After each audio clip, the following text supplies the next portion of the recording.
ఈరోజు సువిశేషాన్ని చదువుకుందామా?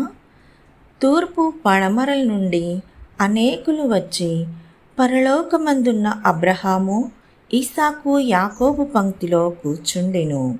పునీత మత్తాయి రాసిన సువార్త 8వ అధ్యాయము 5వ వచనం నుండి 17వ వచనం వరకు. యేసు కపర్నాములో ప్రవేశించుచుండగా శతాధిపతి ఒకడు ఆయనను సమీపించి, ప్రభూ, నా సేవకుడొకడు పక్షవాతముతో విపరీతమైన బాధపడుచు మంచము పట్టి ఉన్నాడు అని తెలుపగా, నేను వచ్చి వారిని స్వస్థపరుతును అని యేసు ఆ శతాధిపతితో పలికెను. ఆ శతాధిపతి ఆయనతో, ప్రభూ, నీవు నా ఇంటిలోనికి వచ్చుటకు నేను పాత్రుడను కాను. నీవు ఒక్క మాట పలికిన చాలును, నా సేవకుడు స్వస్థత పొందును. నేనొక ఉద్యోగిని, అధికారము కలవాడను.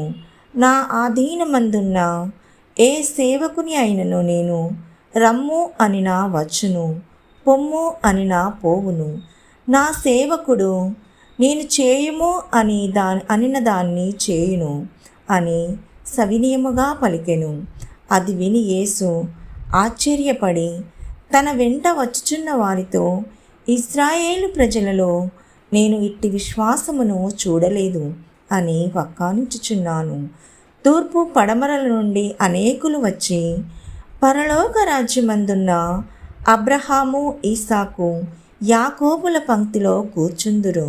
కానీ రాజ్యమునకు వారసులు కానివారు వెలుపల చీకటి గదిలోనికి త్రోయబడుదురు. అచ్చటి వారు విలపించుచు పండ్లు కొరుకుందురు అని పలికెను. అంతటా యేసు ఆ శతాధిపతితో, నీవిక పొమ్ము, నీవు విశ్వసించినట్లు నీకు అగునుగాక అని పలికెను. ఆ క్షణంలోనే శతాధిపతి సేవకుడు స్వస్థత పొందెను.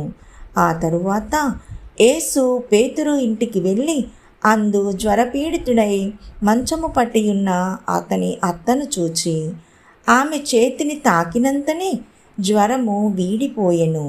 అంతటా ఆమె లేచి ఆయనకు పరిచర్య చేసెను. ఆ సాయం సమయమున పిశాచి పీడితులకు పలువురును యేసు వద్దకు తీసుకొని రాగా, ఒక్కొక్క మాటలో ఆయన పిశాచులను పారద్రోలి రోగులందరినీ స్వస్థపరచెను. ఆయన మన బలహీనతలను తనపై వేసుకొనెను, మన రోగములను తానే భరించెను అని యెషయా ప్రవక్త పలికిన పలుకులు ఈ రీతిగా నెరవేరెను. ఇది ప్రభువు సువిశేషము. ప్రభువా, మీకు స్తుతి కలుగునుగాక. ఆమేన్.